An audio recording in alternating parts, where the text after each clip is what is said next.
Today's gonna be fun. We have another Hi Chats. I feel like we haven't had one in a while, but today we have a story time. Didn't we have a Hi Chats last video? But that was like almost a month ago now because I be slacking. I hate making videos of like me talking about people unless they like really did me dirty and I don't give a fuck, then I'll do it. But if it was like not their intention, or I don't know, you'll know what I mean. But like I felt really bad telling the story, as funny as it is, but I don't care anymore. So today I'm smoking on a strain called Banana Dream. I usually do like indica dominant hybrids, or mostly indicas, because I mostly smoke for like anxiety but also to sleep, and obviously I don't get super tired with sativa, so I like an indica dominant. But lately I've been wanting to be more productive with YouTube and TikTok and all that. Every time I smoke on indicas I always feel like slumped afterwards, and like I don't want to do anything as relaxed as I feel. So this time I got a strain called Banana Dream. It's a sativa dominant hybrid. I think it's like 60% sativa or something like that. I saw it on the internet. We all know everything that you see on the internet is true. So this is a story about a man, about a boy, because this is embarrassing. I'm really bad and really good at telling stories because like I'll go on tangents because I really want to make you feel like you were there. So I'll go on tangents about the situation before I actually get to the point, when the whole story could have been told in like a sentence, but it doesn't have the same effect. You know what I mean? We'll get through this. And of course we have Spronto. Of course we have Fronto in the spliff, because we're not pussies around here. I don't know why I said that.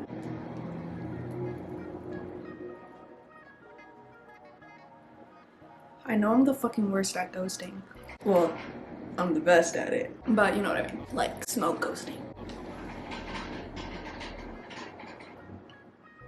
Okay, so story time. I think this was like last year, maybe like a year and a half ago, when I was in my hoe phase. Not even hoe phase, okay? I was on my Hinge phase, where like I was like talking mad people on Hinge, and you know, just for like bullshit, flirting and whatever, but like would never link anyone. I matched with this guy and we exchanged numbers and whatever, and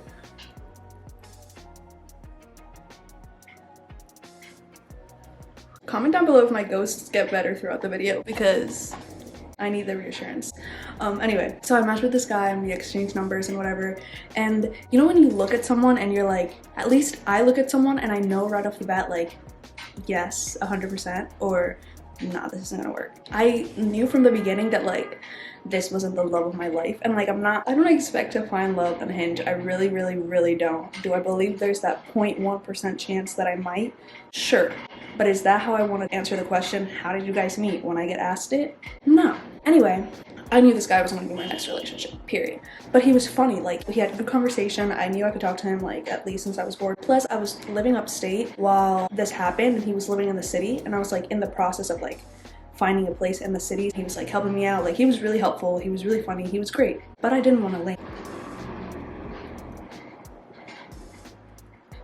I had already moved into the city and I was living here for at least a month. So we were maybe talking for like a month or two before I was actually like, all right, like I'll link him. And literally the only reason why I agreed was because his parents wanted him to like stay in a hotel for like a week after he got back from vacation, to just like do his own quarantine, even though he tested negative and whatever, as did I. So I was like, perfect, like I don't have to go to his crib, he doesn't have to come to my crib, I could just link up at the hotel and then fucking did. Plus it wasn't even that far, so I'm like, it works out, it's meant to be, right?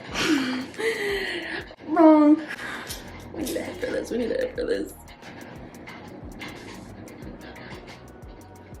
I get to the hotel and obviously I'm nervous. Obviously you're gonna have a level of nervousness like when you're meeting anyone that you're seeing for the first time, no matter how much you've talked. I'm sorry, I'm already laughing because it's just like, I cannot believe this happened. I get to the hotel and like we start talking about our day and whatever, and I had brought a spliff and we were like smoking in the bathroom to like break the ice. I'm like getting more comfortable and I'm realizing like, holy fuck, like he's not that bad looking, you know, he's taller than me, he's funny, like he's actually making me laugh, like I'm not fake laughing, like I'm laughing. I'm like, okay, maybe this was, Not a bad idea, after all. Ashley? We get to the bed. You know, I get a little closer, he gets a little closer. One thing leads to another and things start happening, right? Strike number one, not the best kisser. You know what I mean? But I just wanted to get some. So I kind of cut the kiss a little short and then he literally goes, "Suck my That's okay. You can keep it." I was so baffled. I look at him when he says that and I'm like, I don't know where the fuck this confidence came from. Like, I really don't. But I look at him and I'm like, how about you?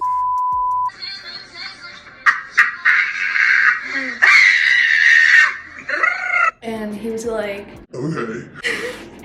because, okay, like so cocky, so confident. Like, he has done this for a living. Like, he's a fucking pro. At this point, I'm like, I'm getting mine. One thing I'm not gonna do is suck your like, no, how about you?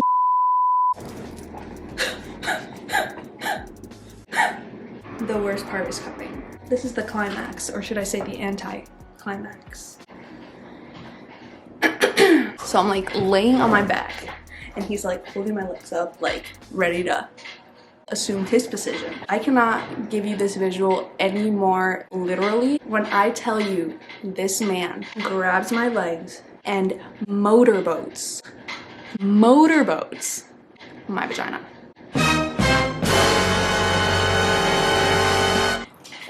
No, sir, you can't. He was literally like, "Pardon?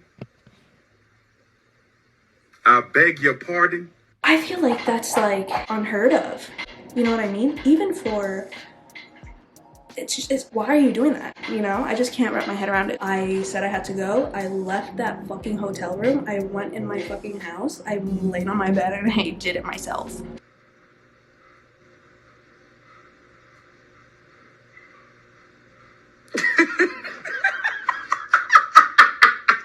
Wasted my fucking time.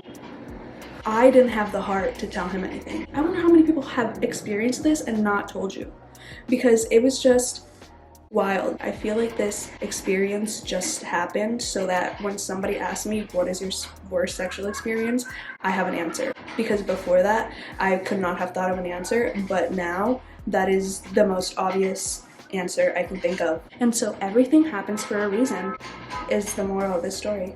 Oh my god.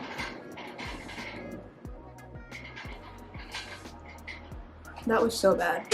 And now he has a girlfriend. He posts her like all the time, like he loves her. She's mad cute, she's mad pretty, but I just feel so bad for her. I'm like, I wonder if she told him and now he's better at it, or like if she has to go through that and doesn't tell him, or if she genuinely enjoys that. Please let me know if anybody has done that to you, because it felt like a joke and he felt like a clown. I feel like that one was pretty good. I hope he lived and I hope he learned. I will see you guys in the next video. Bye! Yeah, listen to me carefully.